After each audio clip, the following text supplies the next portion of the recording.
魏无羡对魏婴的称呼千奇百怪，一时一变，实在是一本正经喊自己的名字，多少觉得奇奇怪怪的。好在魏婴都习惯了，配合着撑着脑袋歪头望向蓝湛道：“好主意，蓝湛，我们去做一对野鸳鸯，怎么样？”有魏无羡和魏婴在中间玩闹，气氛倒不如刚才严肃。蓝曦臣问魏婴：“无羡，你可知江宗主为何这般说？”魏无羡给蓝忘机的茶盏倒上茶水，递到他手里，见他乖乖喝下，才接话道：“是啊，救了温家人这件事已经没有多大问题了，他怎么还这么说？”魏婴：“因为阴虎符吧，他想让我要么交出去，要么毁了。什么此物阴邪，难以控制，百家忌惮，是所不容的。江城估计这些日子没少被人在耳边念叨这些。蓝湛，你觉得呢？”或贪婪，或畏惧。蓝湛道：“是吧，这些理由说得冠冕堂皇，我没答应。射日之争时，怎么没人对阴虎符评头论足的？”魏婴撇撇嘴，这些话还不如蓝湛当初一成不变的此道损身，更损心性好听呢。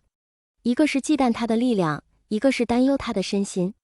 此事可由蓝氏出面向众家澄清，无羡并无与百家为敌之心，以蓝氏的名义，百家当不会找你麻烦。蓝曦臣关切道：“多谢泽吴君好意，要不等我们毁了阴虎符，一起宣布，省得还得说2遍，麻烦。你已决定毁了阴虎符？”蓝曦臣有些惊讶，毕竟他已经从望基处知晓无羡当年是失了金丹才改修他图的。这阴虎符合该是无羡傍身法器，不会轻易放弃才是。是，这阴虎符虽然能将鬼道威力增强，但它到底也只是个承载怨气的器物罢了。射日之争时，事急从权，我便从那王八洞里把这东西捞了上来。但它靠我的血气滋养，又是个不认主的白眼狼，稍有不慎便被里面的怨气反噬，侵蚀身心。总有一天我会毁了它的，只不过之前因为还有温家老小需要保护，我还需要它。但是现在这个顾虑也没有了。与鬼道一图，就算没有阴虎符助力，假以时日，我也定能修出个名堂来。这最后一句，魏婴说的意气风发，他一直便是如此，只要他认准的路，必定能有所成，他就是有这个自信，更有这个能力。其实，魏婴早有毁符之意，也同魏无羡商议过此事，只是他向来不喜被人逼迫妥协，吵起架来更是不肯退让半步的。你已经修出名堂来了，鬼道的祖师爷魏无羡神情一转，落在了魏婴的脑袋上。当然，加上我这个祖师爷的祖师爷，毁个小小的阴虎符自然不在话下。被占了便宜的魏婴抬手便要打回去，不想魏无羡毫无压力地躲到蓝忘机身后，还嘚瑟地做了个鬼脸，两人隔着蓝忘机你来我往。蓝忘机和蓝湛一人按住一个，同时道：“几成把握？”“我帮你。”“9成以上。”魏无羡答道。蓝忘机是肯定要在魏无羡身边帮他的，不必多问。如今的魏无羡对鬼道已经掌握纯熟，但毕竟当年的阴虎符毁了，魏无羡也落了个身死的后果。蓝忘机虽然相信他的能力，但到底还是会忍不住担心出现1/1000之一的差错。不过有你在身边，我们秦敌合作压制，胜算还能再高些。蓝忘机点点头，这句我帮你自然是蓝湛说的，虽是陈述，但魏婴愣是觉得自己从中听出了请求的意味，而且大有种他若不答应，蓝湛就要委屈巴巴掉眼泪的错觉。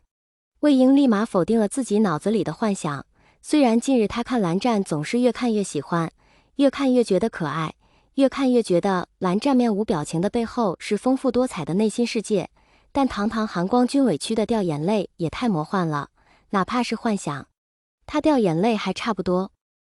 就在蓝湛等不及要再开口说一次的时候，被自己的想法雷到了的魏婴总算回过神来，道：“好啊。”蓝湛松了口气，还好，他终于不会拒绝自己了。蓝湛，刚才在屋里你怎么了？我觉得你神情有些不对。魏无羡拎着一篮子萝卜白菜，和蓝忘机一起来到了后山喂兔子。同魏无羡一起蹲下，蓝忘机道：“我当年以为要与百家为敌之言出自你口。”语气中难掩对自己误会了魏无羡的懊恼和歉疚。看着提着2只兔子耳朵，认真辨别着兔子性别的人，蓝忘机刚要再次开口，便被打断：“停，不许说。”不许感到抱歉，又不是你的错，本老祖当年睥睨天下，傲视群雄的，任谁用脚趾头想。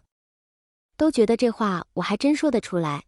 放过了那只可怜的兔子，又赶走了挡在自己和蓝湛之间的兔子们。魏无羡顺势跪坐在地上，身子前倾，仰头面对着蓝湛。